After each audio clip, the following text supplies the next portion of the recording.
రకరకాల సంహితలు ఉంటాయి. ప్రభు సంహిత, మన వేదాలు ఉన్నాయి, ప్రభు సంహిత కిందకు వస్తాయి. నువ్వు ఇలా చెయ్యి, అది అలా జరుగుతుంది, అది అలా అవ్వదు, అంతే అని. త్వమేవ కర్త అంటే నువ్వే మాకన్నీ, త్వమేవ భర్త, నువ్వే మమ్మల్ని భరించేది. ఇంత తప్పితే వేరే మెటాఫర్స్ అని కానీ, ఆ మెటాఫర్స్ కూడా చాలా ప్రాక్టికల్గా ఉంటాయి వేద సాహిత్యంలో. అది ప్రభు సంహిత అనేది ఏంటంటే కొంతమందికే అర్థమవుతుంది. ఆ అర్థమైన వాళ్ళు విడమర్చి చెప్తేనే సామాన్యుడు అర్థం చేసుకోగలడు. అది గమనించిన ఋషులు మిత్ర సంహిత అని తీసుకొచ్చారు. అదేంటంటే, అరే బాబు, ఆ వేదాల్లో చెప్పింది ఉందో చూసావా, అది పాటించినోడు ఒకడున్నాడు రాముడని, అతనిలాగా బతికితే నువ్వు బాగుపడతావు. అది పాటించని, ఆ వేదాలన్నీ తెలిసి కూడా ఋగ్వేదంలో ఒక ఘనని క్రియేట్ చేసిన రావణాసురుడు ఇలాగయ్యాడు, ఈ బుద్ధి వల్ల, అందుకని సమూలంగా పతనం అయిపోయాడు.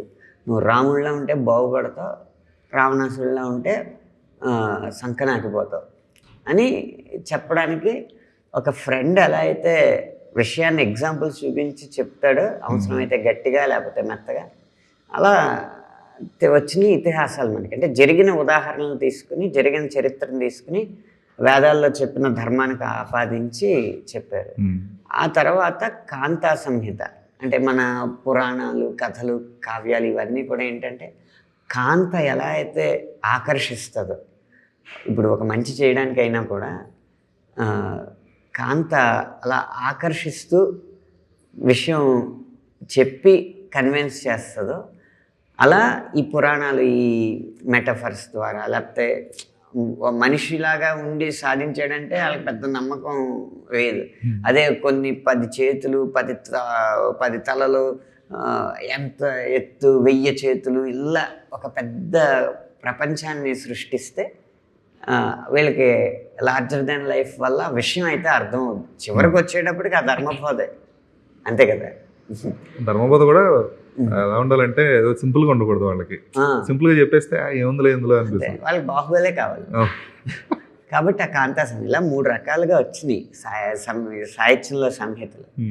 అందులో ఈ పాటగా ఆ మిత్ర సంహిత అన్న శైలి తీసుకున్నాను అనమాట. అంతే, నువ్వు నాశనం అయిపోతావు, ఇలా లేకపోతే నీ పని ఇంతే అని మిత్రుడు ఎంత చనువుగా చెప్తాడో, ప్రతి శ్రోతని మిత్రుడిగా భావించి ఒక మిత్రుడిగా రాసిన పాట అన్నమాట.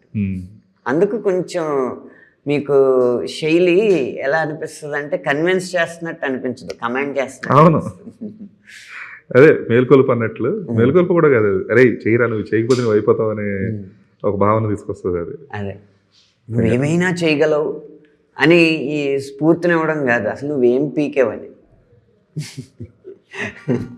కరెక్ట్ అండి, ఈ జనరేషన్కి కొంచెం అలా అది అవసరం కూడా. అదేంటి అదే.